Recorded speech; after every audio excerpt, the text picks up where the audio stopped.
샬롬, 반갑습니다. 우리 오늘도 하나님께 예배 드리겠습니다. 찬송가 266장입니다.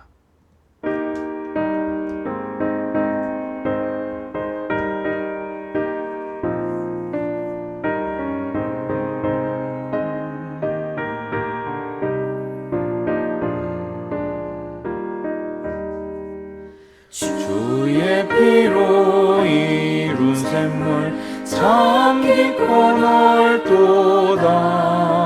구원하는 그 신능력 다 찬송할지라.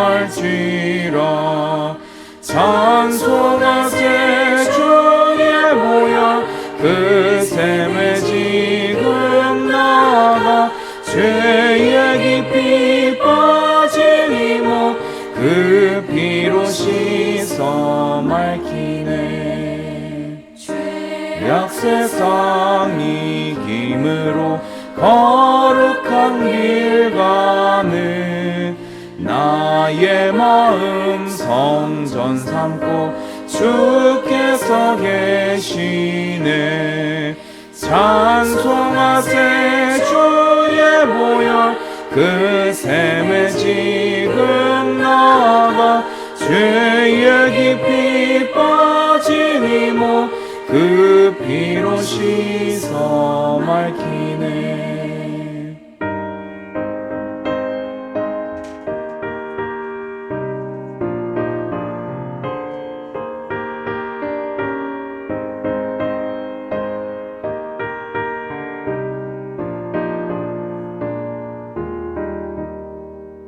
주 예수를 깊이 아는 놀라운 은혜 하늘나라 즐거움이 매일 새롭도다. 찬송하세 주의 보혈 그 샘에 지금 나가 죄의 깊이 빠진 이목 그 피로 씻어 맑히네.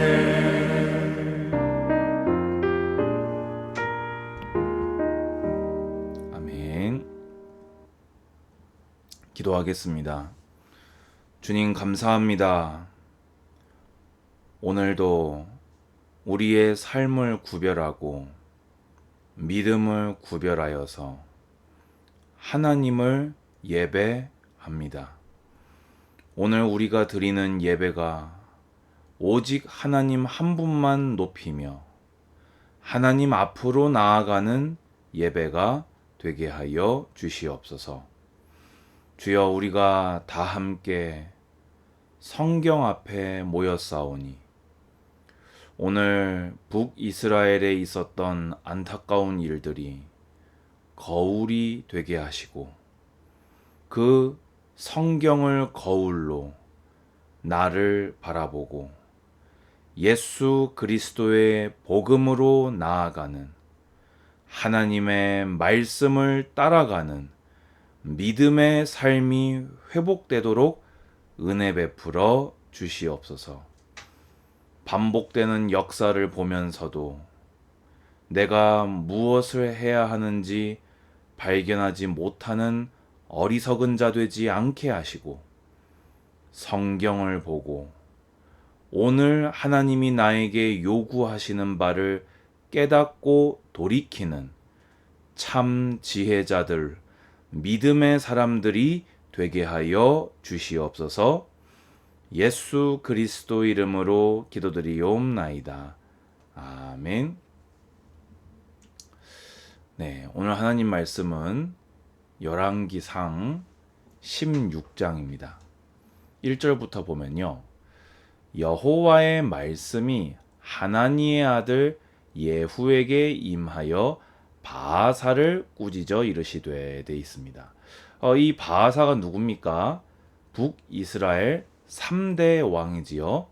여로보암, 그리고 여로보암의 아들 나답, 그리고 나답 이후의 왕이 된 것이 바아사입니다. 이 바아사를 예후라고 하는 이 선지자에게 하나님이 말씀을 주셔서 책망을 하신 거예요. 뭐라고 책망하셨냐? 오늘 제목이지요. 내가 너를 티끌에서 들어 내 백성 이스라엘 위에 주권자가 되게 하였거늘.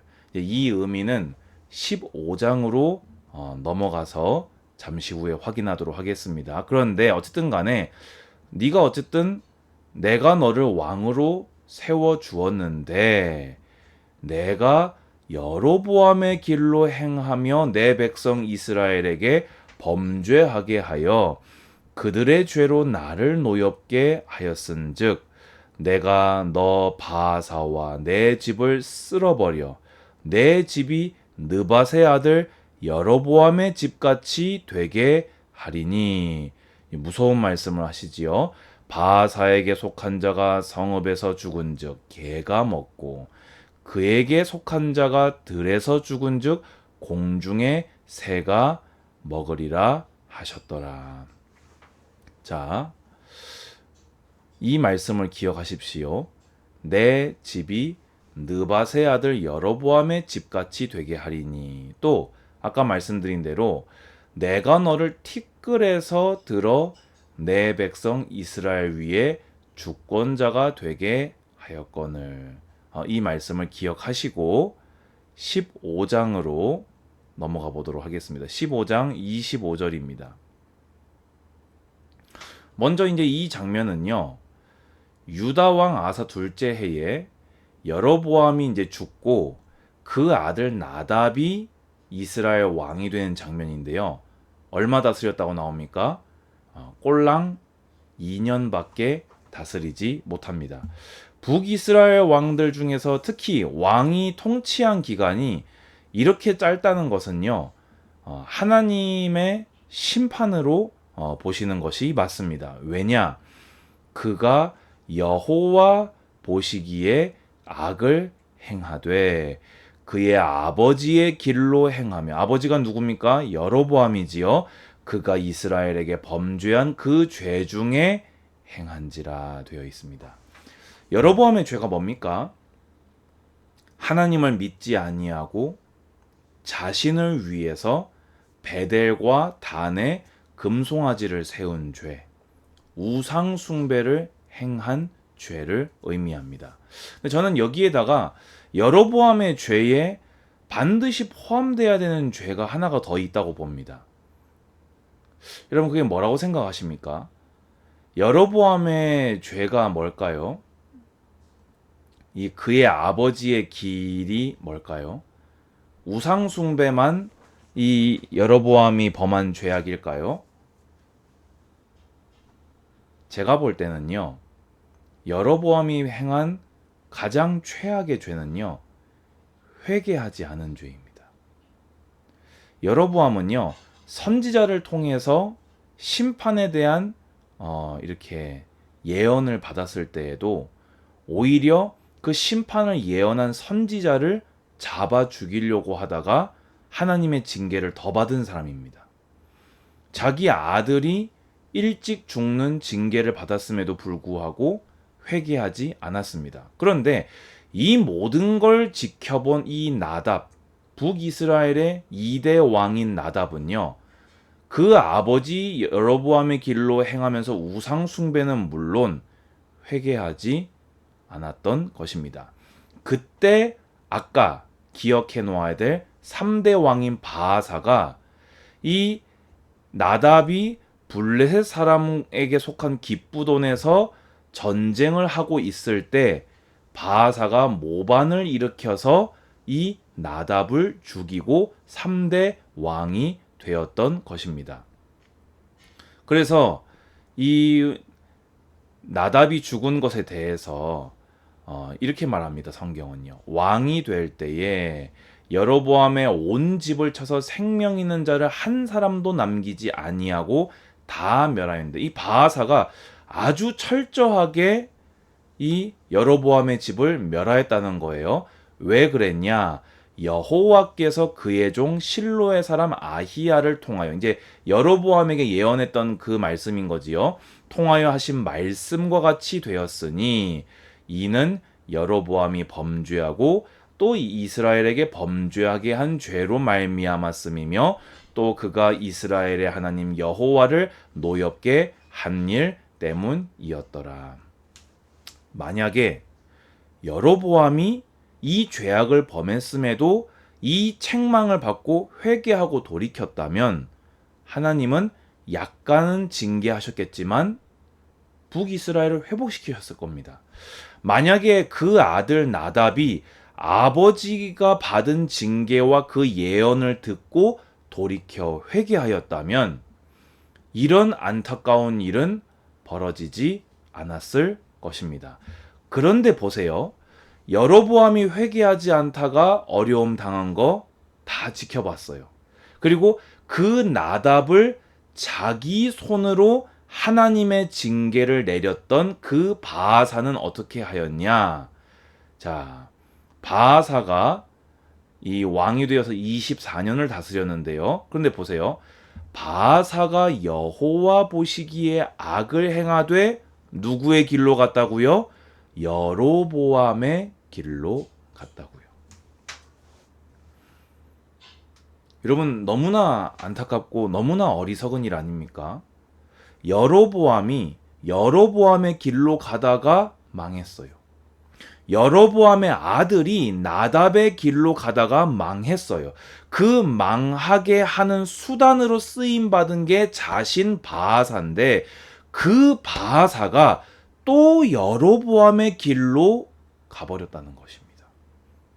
그러니까 하나님께서 하나니의 아들 예후를 보내가지고 뭐라고 말씀하셨습니까?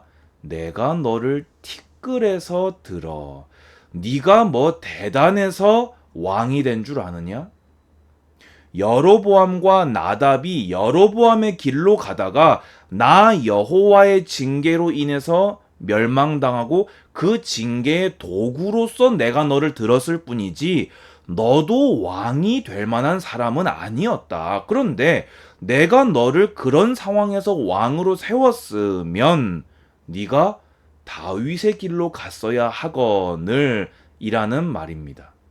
근데 오히려 네가 너마저도 교훈을 얻지 못하고 여로보암의 길로 가서 나를 노엽게 하였으니 내가 바하사와 내 집을 쓸어버려 네 집이 느밧의 아들 여로보암의 집같이 되게 하리니 라고 말씀하신 것입니다. 느밧의 아들 여로보암의 집을 쓸어버린 손이 누구의 손입니까? 바하사의 손입니다. 그런데 그 바하사가 느밧의 아들 여로보암이 행한 거를 똑같이 행하다가 똑같은 저주를 들은 것입니다. 그런데요, 바하사가 회개를 했을까요? 하지 않았을까요? 하지 않습니다. 죽을 때까지 회개하지 않습니다. 그리고 나서 어떻게 됩니까? 유다 아사왕 제26년에 지금 남유다는 아사왕 혼자 통치 잘하고 있는데 종교개혁하면서 하나님께 영광 돌리면서 잘 가고 있는데 북이스라엘은 지금 왕조가 지금 3번이 4번이 바뀌고 있는 거예요. 그래서 이 바하사의 아들 엘라가 왕이 됐어요. 근데 또 쎄하죠. 몇 년 다스렸다고요? 2년. 왜 그럴까요? 이 엘라가 바하사 아버지가 받은 그 징계를 듣고도 그 또한 돌이키지 않았기 때문입니다. 자, 그래서 보세요. 엘라가 디르사에서 왕궁 맡은 자 아르사의 집에서 마시고 취할 때, 이 마시고 취할 때가 언제냐면요. 이 아버지 바하사가 여로보암의 아들 나답을 죽인 그곳 있죠. 아까 뭐라고 했습니까? 블레셋 사람에게 속한 깁부돈에서 전쟁할 때라고 했잖아요. 똑같은 곳에서 똑같은 전쟁을 이 엘라가 하고 있을 때 아예 이 사람은요 술 마시고 취해 있던 거예요. 근데 그때 시므리가 쳐들어와서 그를 죽이게 됩니다. 그리고 바하사가 여로보암 집에 행했던 것처럼 그 엘라의 이 집도 친족이든지 친구든지 한 사람도 남기지 않고 다 멸하였는데 그것이 왜라고 말합니까? 아까 나답이 그 징계를 받았을 때하고 똑같이 선지자 예후를 통하여 바하사를 꾸짖어 하신 여호와의 말씀같이 된 일입니다. 왜라고 얘기합니까? 이는 바하사의 모든 죄와 그의 아들 엘라의 죄 때문이라. 그들이 범죄하고 또 이스라엘에게 범죄하게 하여 그들이 헛된 것들로 이스라엘의 하나님 여호와를 노하시게 하였더라 되어 있습니다. 사실 이 뒤에 이 시므리에 대해서 또 할 얘기가 많습니다. 왜냐? 얼마 다스렸다고요? 7일. 7일을 다스리면서 또 여로보암의 길로 가요. 근데 이거는 어차피 같은 내용의 반복이고 시간도 없기 때문에 오늘 여기서 말씀을 정리해 보도록 하겠습니다. 여로보암이 그 우상 숭배하고 회개하지 않다가 하나님의 징계를 받습니다. 하지만 그 아들도 그대로 여로보암의 길을 답습합니다. 그러다가 결국에 하나님의 말씀대로 완전히 멸망당합니다. 그 멸망의 수단으로 쓰임받았던 바하사가 왕이 되었는데 하나님이 그에게 기회를 주셨음에도 불구하고 자기 손으로 멸망시켰던 여로보암의 길로 가게 됩니다. 그리고 하나님의 선지자가 와서 또 멸망을 예언합니다. 그 아들 엘라 그리고 바하사가 그거를 알았음에도 불구하고 여로보암과 나답처럼 하나님께 돌이켜 회개하지 않습니다. 그 결과는 무엇입니까? 자기 손으로 멸망시켰던 그 여로보암의 집처럼 바하사 왕조가 시므리의 손에 의해서 똑같은 방법으로 멸망당하게 되었습니다. 성도들은 성경을 보면서 하나님의 교훈을 얻을 수 있어야 합니다. 여로보암, 나답, 바하사, 엘라는 다 직접 겪고 직접 멸망하였습니다. 믿음이 없는 것이요 지혜가 없는 것입니다. 그러면 누가 믿음이 있는 자요 누가 지혜자입니까? 이 일을 직접 겪지 않고 성경을 통해서 교훈을 얻고 돌이켜 예수 그리스도의 복음으로 돌아가는 자입니다. 이 성경을 통해 교훈을 얻고 성경으로 하나님이 기뻐하시는 삶을 회개하고 회복하는 자가 지혜자일 것입니다. 오늘 하나님의 말씀을 거울로 세우시기 바랍니다. 혹 내가 하나님의 말씀에 불순종하고 불신앙하고 있는 것은 없는지, 나에게 우상이 없는지 잘 돌아보시기 바라고 믿음과 참 지혜자 되시기를 주님의 이름으로 축복드립니다. 주 예수 그리스도의 은혜와 하나님의 사랑과 성령의 교통하심이 오늘 예배드리는 모든 예배자들 머리 위에 이제로부터 영원까지 항상 함께 있을지어다. 아멘. 감사합니다. 샬롬.